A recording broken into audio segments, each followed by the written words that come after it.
நம்ம இந்தியாவில் பார்த்தீங்கன்னா நிறைய ஆக்சிடென்ட் காரில் போனாலும் சரி பைக்கில் போனாலும் சரி நடந்துகிட்டே இருக்கும். நம்ம கரெக்டாக போனாலும் தப்பாக போனாலுமே நம்மளுக்கு ஆக்சிடென்ட் நடந்துடும். இப்படி நம்மளுக்கு ஆக்சிடென்ட் ஆனாலுமே நம்ம சேஃபாக தப்பிக்கக்கூடிய ஒரு 5 கார்களை பற்றி தான் இன்றைக்கி நம்ம வீடியோவில் பார்க்க போகிறோம். ஃபர்ஸ்ட் கார் பார்த்தீங்கன்னா டாடா பஞ்ச் தான். இது சேஃப்டிக்கு 5 ஸ்டார் வாங்கியிருக்கு. இதோட சேஃப்டிக்கு பார்த்தீங்கன்னா 49க்கு 40 பாயிண்ட்ஸ் வாங்கியிருக்கு. இதோட ப்ரைஸ் பார்த்தீங்கன்னா 8 லேக்லேருந்து 10 லேக் குள்ள வருது.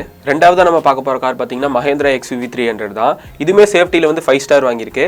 கிட்ஸோட சேஃப்டியில் பார்த்தீங்கன்னா 4 ஸ்டார் வாங்கியிருக்கு. இது சைடு கிராஷ் டெஸ்ட்லையுமே பார்த்தீங்கன்னா பாஸ் ஆயிருக்குன்னே சொல்லலாம்.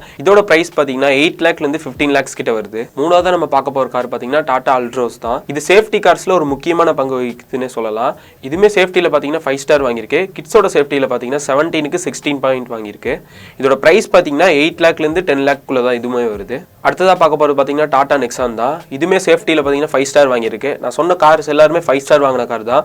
இதோட கிட்ஸோட சேஃப்டிக்குன்னு பார்த்தீங்கன்னா இதுவுமே 49க்கு 40 பாயிண்ட்ஸ் வாங்கியிருக்கு. இதோட பிரைஸ் பார்த்தீங்கன்னா 9 லேக்லேருந்து 15 லேக்ஸ் கிட்ட வருது. லாஸ்ட்டாக நம்ம பார்க்க போகிற கார் பார்த்தீங்கன்னா மஹேந்திரா SUV 700 தான். இது சேஃப்டியில் பார்த்தீங்கன்னா 49க்கு 40 மார்க்ஸ் வாங்கின கார்னே சொல்லலாம். இதில் வந்து 7 ஏர் பேக்ஸ் இருக்குது. இதுவுமே சேஃப்டியில் பார்த்தீங்கன்னா 5 ஸ்டார் வாங்கின கார்னே சொல்லலாம்.